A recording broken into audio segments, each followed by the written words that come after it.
The mind. It's our link to consciousness, our thoughts, and as a byproduct, the expression of our soul. That free and unfettered aspect of being human that no one else has jurisdiction over. But as easily as the mind expresses the depths within, it remains easily lured into a false reality where thoughts become the object of attention and the source becomes forgotten. It is here where some scientists and philosophers believe we have lost the true reality and in turn become products of our environment and culture. And it wasn't until scientific study partnered with ancient rituals that they discovered that there might be a way to reconnect the soul and the mind more quickly and intimately. But are these just escapist tools? Or could they actually be a cure for the common human issue on this planet? The sleeping mind. But what are these substances that have such a negative social view, and how did they come into the limelight? One specific drug that captured the hearts and minds of scientists and young adults started a particular investigation of the inner workings of the mind. As World War II was ending, Swiss chemist Albert Hofmann was investigating a migraine medicine and pulled an old vial off his shelf of LSD-25. His accidental dosage opened his eyes to a new experience that he wanted to share with the world, as he believed that this substance elicited a form of psychic loosening or opening. Czech psychiatrist Stanislav Grof believed that the psychic opening allowed experiences to resurface that go all the way back to birth and even pre-birth trauma. So he was willingly among the first to experiment with LSD to investigate what it does to the mind. But the psychedelic experience wasn't something new when LSD hit the scene. Since the late 1800s, experiments were already being conducted on the psychedelic plants containing mescaline and psilocybin. Mescaline comes from the peyote and huachuma cactus and is used in many Native American rituals. Even the Spanish chronicler, Fray Bernardino de Sahagún, reports that among the Chichimeca and Toltec, peyote was being used at least 2,000 years before the European explorers arrived. Archaeological artifacts were found in a cave near the lower Pecos River region in Texas, dating back to 3700 BC. In South America in prehistory, the Chavin were using the huachuma cactus in their own religious ceremonies. Whatever the conquistadors of the New World were so afraid of seems to still be present as we fast forward to the end of the 1960s. The revival of psychedelic appreciation among young adults began affecting the national narrative, and anti-drug propaganda was beginning to lose its effectiveness. How would the world deal with this new problem? People attempting to dissolve the reality constructs of culture. What would this mean for the rest of society? Psychedelics are the antidote to propaganda in some ways. They help you develop a mindset that sees through all that. That's the real reason they're considered dangerous. You know, as Terence said, psychedelics make you have funny ideas. But funny ideas are dangerous ideas, you know. So that's the reason psychedelics are prohibited, because they encourage you to think for yourself. You know, so that nation states act as though it's kind of normal to have wars. You know, go drop bombs on people, send in the troops. It's a kind of normal thing to do. It's not a normal thing to do at all. It's a completely abnormal, aberrant, psychopathic thing to do. We shouldn't be going out there and killing other people for some sort of weird national goal. It's a terrible, terrible mistake that we're making. And now the toys of war have become so big and so huge that they actually pose a threat to the whole future of humanity. The power of psychedelic plants for perceiving higher patterns and seeing through rhetoric led to a desperate reaction by superpowers, shutting down the collective memory of traditional indigenous practices and cutting off the public from legal use. Quickly, independent chemists were making slightly altered compounds which were technically not illegal. To combat this backdoor approach, the Analog Act was passed, and the DEA was granted emergency scheduling power, in which they could declare any substance illegal and may take up to a year to decide what schedule to class it as.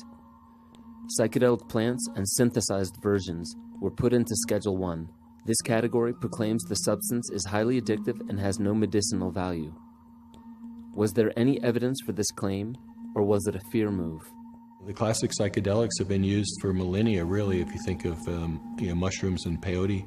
No evidence of toxicity. If you took heroic doses, I suppose you'd see increased blood pressure, but in the normal doses in the studies, you really don't see that happening. There is no craving to take them. As a matter of fact, they're anti-addictive, in the sense that you often have to kind of screw your courage up to take them. The addictive qualities of psychedelics are non-existent. In fact, many of the psychedelic plants are used to quit highly addictive drugs like opiates. Alcoholics Anonymous co-founder Bill Wilson reportedly used LSD to quit drinking in the 1950s at the Veterans Administration Hospital in Los Angeles. Classic psychedelics like psilocybin, LSD, mescaline, they're not addictive because they don't activate, actually the reward pathways in the brain involve dopamine. Psychedelic plants mimic the neurotransmitter serotonin, and tolerance builds quickly at these receptor sites. Even those plants that don't build tolerance still eliminate themselves quickly and leave behind virtually no toxicity. They're also being shown to treat addiction rather than add to them. There are so many benefits coming to light from these substances that groups such as MAPS, Hefter, Beckley, and many others are organizing a science-based campaign to reverse the prohibition because the evidence is clear. They are not addictive, and they have remarkable medicinal and therapeutic value. So the question remains, why are highly addictive and toxic substances in Schedule II with widespread medicinal use, while these age-old plants, with a safe and ceremonial history going back many thousands of years and no evidence to prove physiological harm, are in Schedule I lockdown? Is it a war on drugs or a war on the mind? Why haven't the institutions that make these suggestions turned back to the original use of psychedelics? The position that modern societies have taken on psychedelics, we've demonized these substances, we've made them illegal, we've subjected people to harsh prison sentences if they're found in possession of psychedelics. This is a terrible error that is being made in modern Western society. We are losing contact with our fundamental roots by doing that.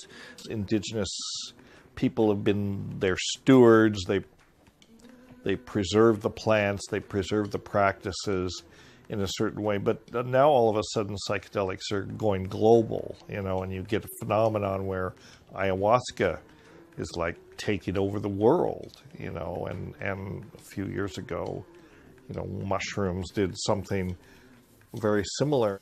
With all psychedelic plants, the traditional shamanic use of them nearly always includes a community and ritual setting.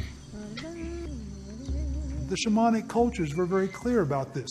They viewed the psychedelics as instruments that opened up the brain, the mind, to telepathy, to clairvoyance, to precognition, presentience, and that ultimately it may be necessary to view the perceptions that occur under psychedelics as our brain basically tuning into a different channel and receiving information that we really don't know how to define at this point.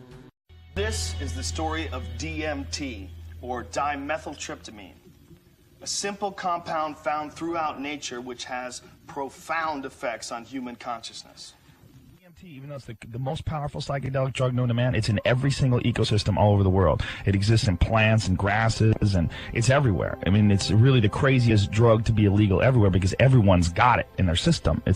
I mean, it sounds crazy. You would think that if there's something like that it would be on the front page. It's amazing that people don't know about it. I mean, it's the most incredible experience. I mean, we are such an experience-obsessed society. I mean, everybody wants to go whitewater rafting, and people want to talk about, my uncle climbed Mount Everest. It's all about experiences. We all want to ride roller coasters and see the craziest movies. There is a little powder, and you smoke this little powder, and it will change the way you look at everything. It's so beyond description that me talking about it is like trying to explain a kaleidoscope to a blind man. I mean, it just doesn't make sense. Like, there's no way you could explain it. I mean, it's so beyond anything you can explain. But something communicates with you when you do this stuff. And my words do it no justice.